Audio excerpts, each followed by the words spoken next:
Hello friends, mega power star Ram Charan రికార్డుల వేట అనేది మొదలెట్టేసాడు భయ్య. ఈ మూవీ రిలీజ్కి ముందు నుంచే ప్రీ రిలీజ్ బిజినెస్లో రికార్డుల వేట మొదలెట్టేసింది, థియేటర్ కౌంట్లో రికార్డుల వేట మొదలెట్టేసింది, పెయిడ్ ప్రీమియర్స్తో రికార్డుల వేట మొదలెట్టేసింది, అడ్వాన్స్ సేల్స్లో రికార్డు వేటలు మొదలెట్టేసింది. ఇప్పుడు డే 1 ఓపెనింగ్తో కూడా రికార్డుల వేట రామ్ చరణ్ అయితే మొదలెట్టేసాడు భయ్య. ఇదైతే రామ్ చరణ్ యొక్క క్రేజ్కు మనం ఒక ఉదాహరణ కింద చెప్పవచ్చు. మరి పాన్ ఇండియా వ్యాప్తంగా చూసుకుంటే ఈ బుచ్చిబాబు పెద్ద డైరెక్టర్కి, ఈ సెకండ్ సినిమా డైరెక్టర్కి అంత క్రేజ్ ఏం లేదు. అయినా కూడా అద్భుతంగా కలెక్షన్స్ వస్తున్నాయంటే అది రామ్ చరణ్ యొక్క క్రేజే.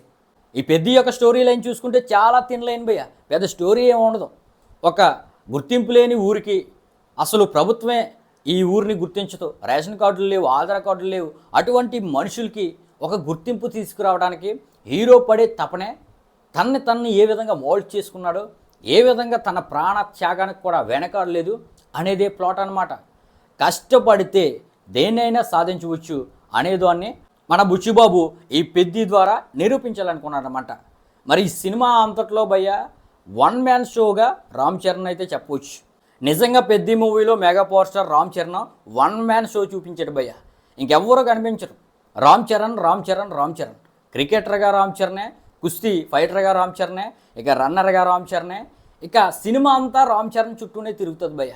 ఈ పెద్ద సినిమా కోసం రామ్ చరణ్ అయితే తన మేకోవర్ ద్వారా ఆడియన్స్ని అయితే మెస్మరైజ్ చేసేదని చెప్పవచ్చు. అందుకనే ఈ మూవీకి దాదాపుగా 220 కోట్ల వరకు బిజినెస్ అనేది జరిగింది భయ్య. దాదాపుగా 350 కోట్ల బడ్జెట్తో ఈ మూవీ అయితే తెరకెక్కింది. 220 కోట్ల వరకు వాళ్ళ వేడిగా ప్రీ రిలీజ్ బిజినెస్ అనేది ఈ మూవీ అయితే జరుపుకుంది. మరి 220 కోట్ల వరకు బిజినెస్ జరుపుకుందంటే లాంగ్ రన్లో ఈ మూవీ హిట్ లిస్ట్లోకి వెళ్ళాలంటే దాదాపుగా 440 కోట్ల వరకు గ్రాస్ అనేది రాబట్టాల్సి ఉంది. అంటే ఈ మూవీ ఓ మోస్తరుగా హిట్ అవ్వాలంటేనే 400 కోట్ల పైన గ్రాస్ రాబట్టాలన్నమాట. అంటే ఒక 500 కోట్లు వస్తాయి కానీ ఈ మూవీని ఒక హిట్గా మనం చెప్పలేం.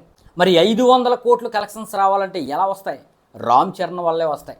వన్ మ్యాన్ షో చేసేస్తాడు భయ్య, ఇంకెవ్వరూ కనిపించట్లేదు. ఈ పెద్దీకి వచ్చే ప్రతి రూపాయి కూడా రామ్ చరణ్ వల్ల వచ్చింది అని మనం బలగొద్దైతే చెప్పేయవచ్చు. మరి ఆ విధంగా ఈ మూవీ ఎంత పెద్ద టార్గెట్ను ఛేదించడానికి దాదాపుగా 3700 స్క్రీన్స్లు వాడవేడిగా రిలీజ్ అయింది భయ్య. మరి పెయిడ్ ప్రీమియర్స్ ద్వారా దాదాపుగా 21.5 కోట్ల వరకు గ్రాస్ అయితే రాబట్టేసింది. ఇక అడ్వాన్స్ సేల్స్ ద్వారా 65 కోట్ల వరకు రాబట్టేసింది.